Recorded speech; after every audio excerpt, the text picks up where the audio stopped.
자, 제 115차 최고위원회 회의를 개최합니다.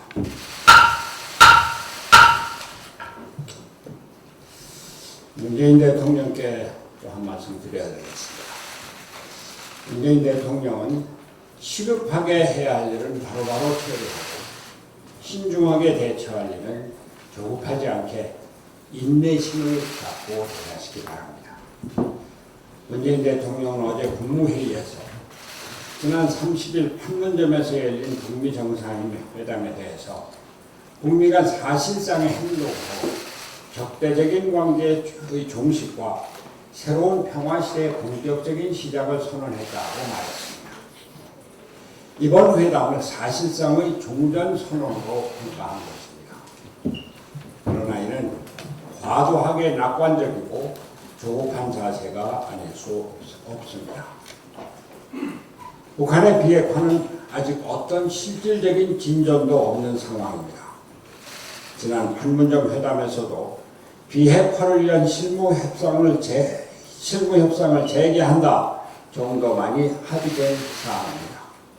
완전한 비핵화를 위해서는 아직 갈 길이 너무나 멉니다. 오늘 아침 보도된 북핵 동결론 또한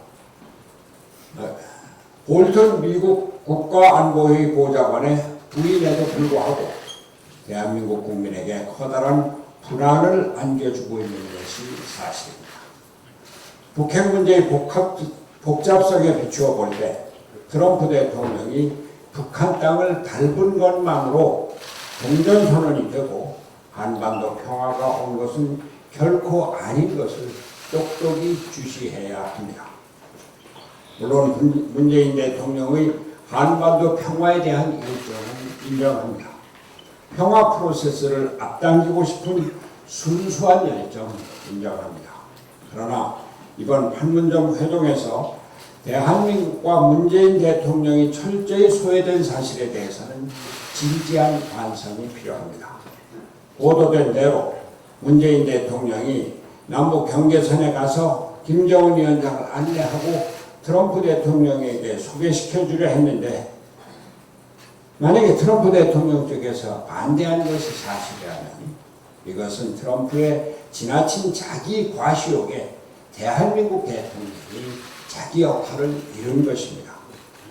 더욱이 대한민국 영토 안에서 세 나라의 최고 지도자가 만나는데 당사자인 대한민국 대통령이 정식 회담에 단 한순간도 자리를 함께 하지 못한 것은 대한민국 국격을 훼손한 중대한 결례가 아닐 수 없습니다. 북한도 미국 대통령과의 회담만을 고집했다면 이것은 소탕대실에 지나지 않습니다. 문재인 대통령은 오늘 중심은 북미 간의 대화라며 조연을 자처했지만 대한민국 대통령으로서 미국에게 정당하게 요구할 것은 요구하고 북한에게도 요구할 것은 당당하게 요구해야 합니다. 대한민국의 국격과 국민의 자존심을 위할 뿐 아니라 국익에도 절대적으로 중요하기 때문입니다. 저는 이 자리를 통해서 북한의 김정은 국무위원장에게 정중히 요구합니다. 북한은 국제관계에서 특히 대미 관계에서 대한민국을 소외시키려 하거나 무시해서는 결코 북한이 추구하는 소기의 목적을 달성할 수 없다는 사실을 명심하기 바랍니다. 북한의 안전도 대한민국에 함께 보장해주지 않으면 안 됩니다. 북한의 언론이나 관료를 통해서 대한민국을 비난하거나 빠지라고 요구하는 것은 결코 북한에 도움이 되지 않습니다. 대한민국 국민의 국민감정도 남북관계 및 한반도 평화에 대단히 중요한 요소가 된다는 점도 잊지 말기 바랍니다. 제가 누누이 말씀드렸습니다만 한반도 평화는 거스를 수 없는 대세이지만 시간이 걸릴 수밖에 없습니다. 미국의 대통령이 군사분계선을 넘나든 것은 역사적인 장면이지만 그것으로 북핵 문제가 하루아침에 해결되지 않습니다. 우리는 침착하고 신중하게 우리의 안보를 튼튼히 하는 가운데 한반도 평화를 준비해야 합니다. 조급한 자화자찬과 일희일비는 한반도 평화에 아무런 도움이 되지 않는다는 점을 다시 한번 말씀드립니다. 반면 문재인 대통령은 국무회의에서 일본의 무역보복에 대해서는 한마디도 하지 않았습니다. 사안을 기업이나 산업자원부에게 맡기는 모습입니다. 일본의 무역보복이 대법원 판결에서부터 시작된 것이고 정부 간 외교 충돌로 생긴 일인데 어떻게 대통령이 외면할 수 있는지 모르겠습니다. 더구나 아베 총리가 이 사태를 국가와 국가의 신뢰관계의 문제로 보고 한일 간 안보 문제를 제기하는 것은 대단히 심각한 사안입니다. 일본은 이번에 무역보복을 당장 철회해야 하지만 이를 위한 대한민국의 외교적 노력이 절실히 필요한 마당에 대통령이 책임지고 이 사태를 해결해야 할 것입니다. 이상입니다. 오늘부터 교섭단체 대표 연설이 시작됩니다. 오는 금요일 본회의에서 예결위원장을 선출하고 다음 주에 대정부 질문까지 이어지면 국회 정상화는 완전히 마무리되는 것입니다. 그렇게 되면 이번 임시국회와 관련해서 남는 문제는 추경안 처리와 경제 원탁회의 그리고 야권에서 요구하는 국정조사를 위한 의사일정 조정뿐입니다. 오늘 국방부 합동조사단이 북한 선박 3척 입항 사건에 대한 자체 조사 결과를 발표합니다.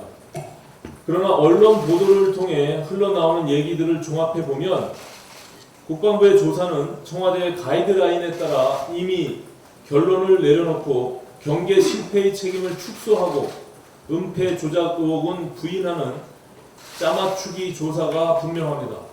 이런 조사 결과를 국민들이 수긍할 것이라 믿는다면 그것이야말로 정부의 오산이 아닐 수 없습니다. 지금 문제가 되고 있는 다른 현안들도 많지만 북한 선박 3척 입항 사건만큼은 반드시 국정조사를 실시해야 합니다. 국회는 정부의 거수기가 아닙니다. 국회가 해야 할 가장 기본적인 역할이 정부의 견제입니다. 경계 실패에 이어 은폐 조작 의혹이 나오고 국방부는 짜맞추기 조사로 진실을 덮는데 급급하고 있습니다. 국회가 국정조사를 통해 진상을 규명하지 않는다면 그것이야말로 직무유기인 것입니다. 민주당은 국방위원회 차원에서 대응하면 되는 것 아니냐며 국정조사 수용을 거부하고 있는데 이번 사안은 국방부와 합참 해군뿐만 아니라 청와대, 국정원, 통일부 등이 관련되어 있습니다. 따라서 소관 상임위도 국방위원회 하나가 아니라 운영위원회, 정보위원회, 외교통상위원회에 걸쳐 있는 것입니다. 그런데 어떻게 이 문제를 국방위원회 차원에서만 다룰 수 있다는 말입니까? 민주당의 국정조사 거부는 명분이 없습니다. 오는 금요일 예결위원장을 선출하고 추경 심의를 시작하면 야당이 정부 여당에 협조해야 할 일은 다 협조하는 것입니다. 그렇다면 민주당도 자기들 유리한 일만 고집하지 말고 원만한 임시국회 운영을 위해 야당의 요구를 수용하는 태도를 보여야 성숙한 태도일 것입니다. 민주당은 더 이상 억지를 부리지 말고 북한 선박 3척 입항 사건의 국정조사를 수용할 것을 촉구하는 바입니다. 어제 열린 최저임금위원회 전원회의에서 노동계가 내년도 최저임금을 올해보다 19.8% 인상된 1만 원으로 하자는 제안을 제출했습니다. 그리고 사용자 측이 불참하더라도 이번 주 내에 빠른 결정을 내려야 한다며 공익위원들을 압박하고 나섰습니다. 현재 최저임금위원회는 사용자 측 위원들이 불참하고 있는 가운데 근로자 측 위원들과 공익위원들만으로 진행되고 있습니다. 지금 0%대 물가 상승률이 지속되고 있습니다. 최근 2년간 최저임금 대폭 인상으로 최저임금 대란을 겪은 상황에서 물가 상승률의 20배에 달하는 수준으로 최저임금을 인상하자는 노동계의 주장은 결코 수용돼서는 안 되는 무책임한 주장입니다. 그러나 문재인 정부에서 있었던 최저임금 결정 패턴을 볼 때 지금 이 상황을 방치하면 올해도 노동계의 입김에 밀려서 최저임금 대폭 인상 결정이 내려질 가능성이 매우 큽니다. 만에 하나 이렇게 된다면 중소기업과 자영업자들은 또다시 최저임금 대란을 겪을 수밖에 없고 소득 하위 계층의 고용 쇼크가 재현되면서 내수 경제는 더욱 큰 어려움에 빠져들게 될 것입니다. 또 한 차례의 최저임금 인상은 우리 경제에 재앙이 될 것입니다. 문재인 대통령은 더 이상 뒤로 숨지 말고 직접 나서기 바랍니다. 대통령이 직접 나서서 최저임금 동결을 선언하고 노동계를 설득하는 것이 재앙을 막는 길입니다. 절박한 상황입니다.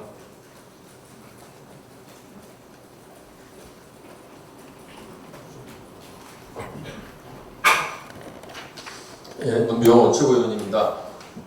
지난 1일 황교안 김무성 만남에 많은 언론과 여의도 정치권이 관심을 보였습니다. 소위 보수 대연합과 관련된 관심이라고 생각합니다. 기성 정치 프레임으로 보면 내년 총선의 관심은 보수 대연합이 이루어질 것인가입니다. 그래야 강한 여당 민주당과 예측 불허의 승부가 될 수 있기 때문입니다. 그러나 저는 그 견해에 동의하지 않습니다. 현 시점에서의 보수 대연합은 황교안 대표가 이끄는 자한당 중심의 보수 대연합을 의미하는 것인데 황 대표가 이끄는 자한당 중심의 보수 대연합은 필패의 연합이 될 것입니다.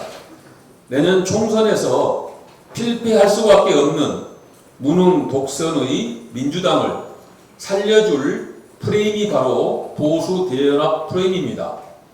보수 대연합 프레임은 그놈이 그놈, 그 나물의 그 밥 프레임입니다. 경제 무능, 안보 무능, 독선에 빠진 민주당이 국민들의 신뢰를 잃은 것은 사실이지만 그렇다고 박근혜 전 대통령 탄핵 이후에 한치의 변화도 없이 수구 보수에 매몰되어 있는 자한당을 국민들이 선택하지는 않을 것입니다.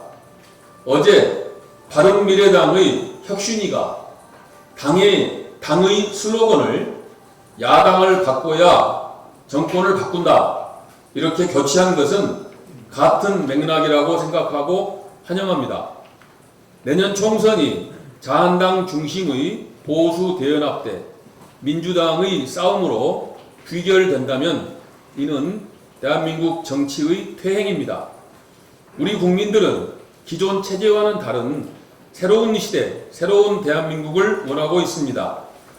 우리 국민들은 이미 지난 20대 총선에서 국민의당 돌풍을 일으킴으로써 그 뜻을 표출했습니다.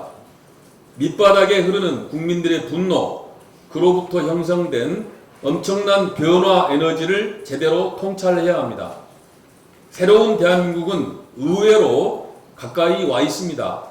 변화에 둔감하고 기득권에 물들어 있는 여의도 정치권만 모르고 있다고 생각합니다. 결론적으로 내년 총선의 승리 프레임은 변화와 개혁을 깃발로 빅텐트를 치는 개혁 대연합 프레임입니다. 바른미래당이 개혁 대연합의 길라잡이가 되어야 할 것입니다. 바른미래당은 통합개혁신당을 선언한 통합선언문과 지난 5월 8일의 화합개혁 자강을 천명한 의총결의를 통하여 이미 개혁 대연합의 길라잡이 역할을 선언하였습니다. 앞으로 손학규, 유승민, 안철수 세 분의 개혁 대연합에 대한 구상과 실천 의지가 매우 중요하다고 생각합니다. 한 가지 더 말씀드리겠습니다. 최저임금 문제 말씀드리겠습니다. 최저임금 동결하고 경제구조 개혁과 병행 인상 합의합시다. 노동계가 어제 최저임금위원회 전원회의에서 2020년도 최저임금 최초 요구안으로 시급 1만원, 월 환산액 209만원을 제시했습니다. 올해 최저임금 시급 8,350원, 월 환산액 174만 5,150원 기준 19.8% 인상률입니다. 한마디로 무리한 요구입니다. 악화되고 있는 경제 상황과 지난 2년간 29% 과속 인상에 따른 부작용을 감안하면 내년도 최저임금은 동결이 바람직하다고 생각합니다. 노동계도 최저임금 과속 인상의 부작용을 인식하고 최저임금 인상에 따른 비용 부담을 중소 영세 상공인에게 전가하지 말고 사회와 재벌, 대기업이 비용을 분담하는 경제 시스템의 새 구조화를 요구했습니다. 그러나 거기에다 고용 감소와 경제 상황까지 감안해야 한다고 봅니다. 노사정 공의 최저임금 과속 인상에 따른 중소 영세 상공인의 어려움과 고용 감소의 부작용을 인식하고 있는 만큼 타협의 여지가 있다고 봅니다. 내년도 최저임금은 동결하고 경제 구조 개혁을 가속화하여 지불 능력 제고와 병행하여 최저임금을 인상하는 것입니다. 최저임금을 결정할 때는 경제와 고용에 미치는 영향, 경제 주체의 부담 능력, 시장의 수용 측면을 면밀히 고려해야 합니다. 문재인 정부의 무책임과 무능을 지적하지 않을 수 없습니다. 문재인 정부는 최저임금위원회 뒤에 숨지 마시고 정부의 입장을 명확히 밝힐 것을 요구합니다. 최저임금위원회가 빈대 잡으려다 초과 삼관을 태우는 우를 범하지 않기를 바랍니다. 이상입니다.